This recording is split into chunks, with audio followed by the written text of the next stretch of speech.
자, 금리나 했다면 뭔가 달라져야지. 나만 체감더딘 이유 여기 있었네. 라는 매일경제 기사에서 가져왔습니다. 그 서두에 말씀드렸는데 제가 저번 주 수요일 날 방송을 하면서 그렇게 말씀드렸죠. 현재 한국의 기준금리 3.25%인데 이번 12월 달 금통위에서는 아마 동결할 가능성이 높다고 시장 예상을 하고 있다. 그런데 그렇게 해서는 안 될 것이다. 그렇게 해서는 안 된다. 당위성으로 볼 때는 지금은 금리를 인하를 해야 할 시기이지 동결로 갈 시기는 아닌 것 같다라고 좀 비판적인 어조로 말씀을 많이 드렸는데 그 다음날 바로 하는 금통위에서 깜짝 금리 인하, 전격적인 0.25% 인하를 하였습니다. 그래서 현재 한국의 기준금리는 3%가 되었습니다. 기준금리 3%입니다. 그런데 그럼 불과 2달 전과 비교해서 지금 금리가 0.5%가 내렸다는 이야기예요. 기준금리가. 2달 전에 3.5%였는데 지금은 기준금리가 3%입니다. 0.5%가 내렸어요.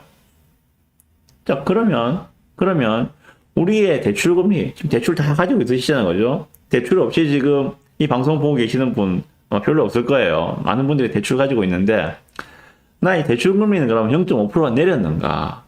아니란 것들이죠. 그냥 거기에 대한 기사입니다. 자, 보시면 한국은행 금통위는 지난달 28일 기준금리를 3.25에서 3.0으로 0.25포인트 인하했다. 지난 10월에 이은 두 차례 연속 기준금리 인하지만 정작 금융 소비자들의 체감은 크지 않다. 서민들이 금리 인하 효과를 누릴 수 있는 최대 포인트인 대출금리는 여전히 요지부동이기 때문이다. 이게 비정상적인 상황이죠. 기준금리가 내려오면은 당연히 우리의 대출금리도 0.5가 내려와서 체감을 할 수가 있어야 되는데 그렇지 않다는 것들이죠. 금융권에 따르면 한은의 기준금리 하향 조정 후 은행들은 예금금리는 낮췄지만 이런 건 빨리 하거든요. 예. 예금금리는 자기들이 줘야 할 돈이잖아요. 그죠? 은행에서 지불해야 할 돈인데 이거는 금리를 낮췄어요. 그런데 자기들이 받아야 할 돈, 차주로부터 받을 대출금리는 안 낮추고 있죠. 대출금리는 크게 내리지 않아 예대금리 차만 확대되고 있다. 통상 금리 인하기엔 시장금리가 떨어지면서 예대금리 차가 축소되는 것을 고려하면 예외적인 흐름이다. 한마디로 비정상적인 상황이다. 은행권이 당국의 대출 억제 정책에 따라 높은 대출 금리를 유지하면서 이와 같은 현상이 펼쳐진 것으로 풀이된다. 라고 이야기하고 있습니다. 여기에 대해서 간단하게 말씀을 드리겠습니다. 기준금리는 내려왔고 이에 맞춰가지고 지금 예금금리도 내려와 있는데 대출금리는 그닥 큰 변화가 없다는 그런 내용입니다. 왜 이런가? 다 알다시피 다 아시잖아요. 그죠? 지금 정부의 대출 규제로 은행이 가산금리를 내리지 않고 있기 때문입니다. 그럼 정부는 대출 규제하면서 은행들로 하여금 가산금리를 내리지 못하게 막고 있는가? 예, 다들 아시잖아요. 지금 현재의 경기 상황은 금리를 인하해서 돈을 풀어서 경기를 살려야 하는 게 현재의 입장입니다. 하는 입장입니다. 경제 중앙 보서들의 입장입니다. 그렇지만 금리를 내리려고 보니까 불안한 거죠. 뭐가? 서울 아파트 값이 불안한 거예요. 서울 아파트 값이 불안하니까 금리 내린다 해도 뭐 부산이 크게 뭐 아파트 값이 서울처럼 폭등을 하겠습니까? 아니잖아요. 근데 서울 아파트는 폭등을 할 수가 있거든요. 다시 또. 그게 불안한 거야. 그러니까 기준금리는 내리는데 대출금리는 못 내리게 가산금리를 그대로 유지시켜 놓는 상황이에요.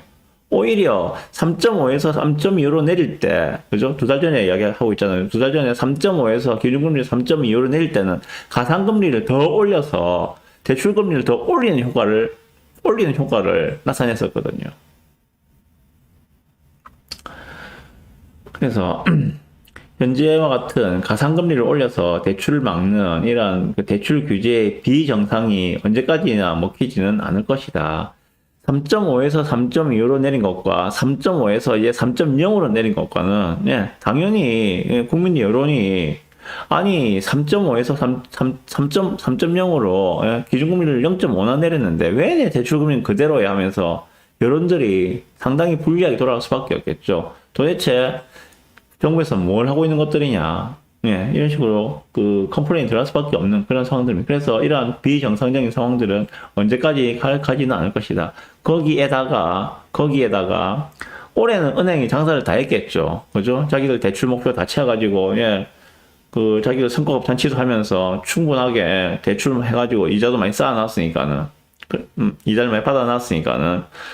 그렇지만 내년에는 다시 또 영업을 시작해야 된단 말입니다. 25년 초부터는 그 대출 다시 리셋을 해가지고 다시 처음부터 시작을 또 해서 그 자기들이 원하는 그 대출 총량 목표치를 갖다가 또 달성을 해야 되기 때문에 대출을 다시 안 해줄 수가 없는 상황이거든요. 예. 이런 상황에서 내년 초부터는 적어도 내년 초부터는 이러한 비정상적인 상황들이 정상적으로 돌아올 수밖에 없지 않겠는가라고 생각이 듭니다. 어쨌거나 이번에 지금 이런 사태들 보고 대출 규제 상황을 보면서 좀 우리가 교훈을 좀 찾을 필요가 있을 것 같습니다. 어떤 교훈을 찾아야 되느냐. 통상적으로 10월 달부터는 대출이 녹록치가 않다. 대출이 쉽지 않다. 어렵다. 특히나 7, 8월에 집값이 급등한 뒤에는 10월 달부터는 대출이 막히는 경우가 발생할 수도 있다. 이러한 상황을 염두에 두고 주택 구매든지 전세자금 대출이든지 대출을 신경을 좀 써야 될 것 같다.